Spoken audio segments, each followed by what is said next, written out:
Break के बाद आपका एक बार फिर से स्वागत है। न्यूज़ एक्सप्रेस पर आप देख रहे हैं शतरंज के खिलाड़ी, और शतरंज के खिलाड़ी में आज हमारे मेहमान हैं बीजेपी के वरिष्ठ नेता राजनाथ सिंह, जिनसे हम बात कर रहे हैं उत्तर प्रदेश के चुनावी समर के बारे में, लोकपाल के बारे में, बीजेपी की रणनीति के बारे में। तो आइए बातचीत का सिलसिला आगे बढ़ाते हैं।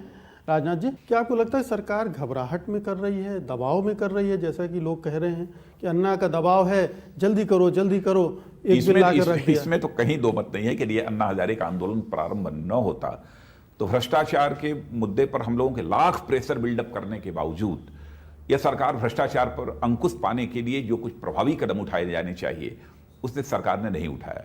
इसने तो केवल एक जन आंदोलन के भय से ही यह कदम उठाया है, लेकिन भय से उठाया है, फिर भी नीयत साफ नहीं है। बहुत सारे राजनीतिक दल कह रहे हैं कि ये जल्दबाजी में कर रहे हैं, ये एक बड़ा बिल है, एक महत्वपूर्ण बिल है, उस पर विचार होना चाहिए, और अगर थोड़ा वक्त और लगता है तो लगे। इस सरकार को समय पूरा मिला है, क्योंकि मैं समझता हूं अप्रैल या मई से ये आंदोलन अप्रैल से चल रहा है। अप्रैल से आंदोलन चल रहा है। सरकार की यदि नीयत साफ होती तो अब तक सारे राजनीतिक दलों को विश्वास में लेकर वह निश्चित रूप से एक बहुत ही सशक्त एवं प्रभावी लोकपाल बिल संसद में ले आती। क्या आपको लग रहा है कि कुछ ऐसी स्थिति बन रही है जैसा कि महिला आरक्षण बिल के साथ बन गई थी, और ये बिल भी ठंडे बस्ते में चला जाएगा अंततः? हाँ, लेकिन भारतीय जनता पार्टी की पूरी कोशिश होगी कि बिल ठंडे बस्ते में न जाने पाए और सशक्त एवं प्रभावी लोकपाल बिल संसद के दोनों सदनों से पारित हो।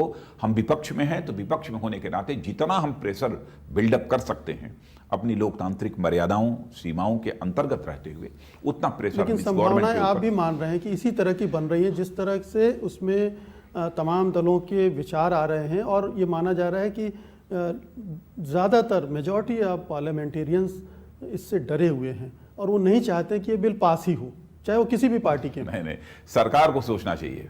मेजॉरिटी सरकार के पास है, सरकार की यदि नीयत साफ होगी तो यह बिल पास होकर रहेगा। लेकिन जो बिल लाया है, इस बिल के पास होने का कोई मतलब नहीं है। अगर मुलायम सिंह कह रहे हैं कि दरोगा भी अंदर कर सकता है इस तरह के बिल में, दरोगा भी मुलायम सिंह कह रहे हैं, तो ये आपको एक काल्पनिक भय लगता है या ये इस बिल को रोकने की कोशिश लगती है? इस सवाल का जवाब तो मुलायम सिंह जी ही दे सकते हैं, मैं नहीं दे सकता हूं, क्योंकि उन्होंने कोई कह रहा है तो आपका असेसमेंट भी होगा ना। मैं इतना जानता हूं कि भ्रष्टाचार का रोग ये बहुत ही गंभीर हो चुका है, बहुत ही गंभीर हो चुका है इस देश में, और मैं समझता हूं कि भ्रष्टाचार पर अंकुश पाने के लिए यदि प्रारंभ में ही आजादी हासिल होने के बाद ही। आपने मेरे सवाल का जवाब नहीं दिया। हाँ, क्या? मुलायम सिंह का जो भय है कि दरोगा भी अंदर कर सकते हैं इस तरह के लोकपाल में, हम लोगों की कोई हैसियत नहीं रह जाएगी, क्या आपको लग रहा है ये आशंका कहीं इसका कोई आधार है या ये बिल को रोकने की कोशिश है? नहीं, मुझे तो कहीं आशंका नहीं लगती। जो भ्रष्टाचार करेगा नहीं, जो भ्रष्टाचार में लिप्त होगा नहीं, उसको कैसे उठाकर कोई बंद कर देगा? यह किसी भी सूरत में संभव नहीं है, इसलिए मैं इससे सहमत नहीं हूँ।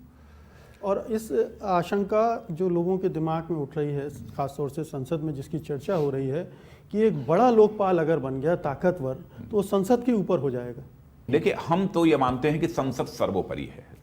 संसदीय जो लोकतंत्रात्मक व्यवस्था, पार्लियामेंट्री डेमोक्रेसी में संसद जो है सर्वोपरि है। संसद की जो सुपरमेसी है उस पर तो आंच नहीं आनी चाहिए जी। यह तो हर व्यक्ति स्वीकार करेगा। जिस तरह के जन लोकपाल की मांग अन्ना हजारे कर रहे हैं उसको लेकर ये चर्चा हो रही है, आपको लगता है कि वो अतिवाद है?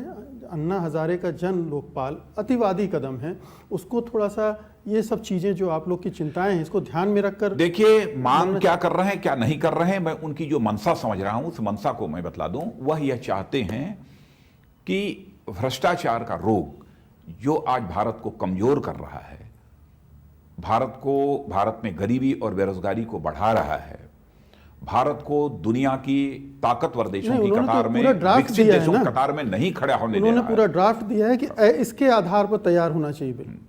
मैं उसकी बात कर रहा हूं। हाँ, चिंता तो आपकी भी है, हमारी भी है, दुनिया कर रही है। व्यक्तिगत रूप से मैं इस मत का हूं कि संसदीय लोकतांत्रिक व्यवस्था में यानी पार्लियामेंट्री डेमोक्रेसी में संसद सर्वोपरि होती है जी।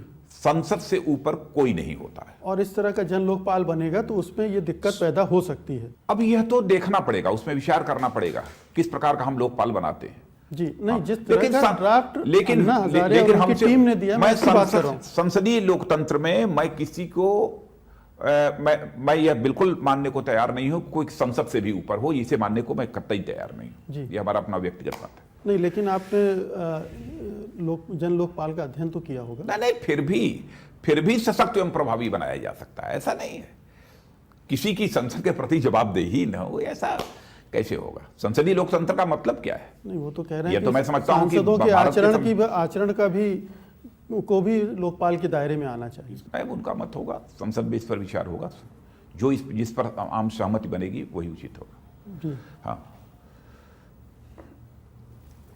राजनाथ जी से आपसे बातचीत का सिलसिला जारी रखेंगे, लेकिन फिलहाल वक्त हो गया एक छोटे से ब्रेक का। ब्रेक के बाद हम फौरन वापस लौटेंगे और राजनाथ सिंह जी से अपनी चर्चा को जारी रखेंगे। उनसे पूछेंगे कि उत्तर प्रदेश के चुनाव में उनकी पार्टी कहाँ खड़ी है, किस तरह की रणनीति उन्होंने बनाई है इस चुनाव में उतरने की, इसे जीतने की। आप बने रहिए हमारे साथ।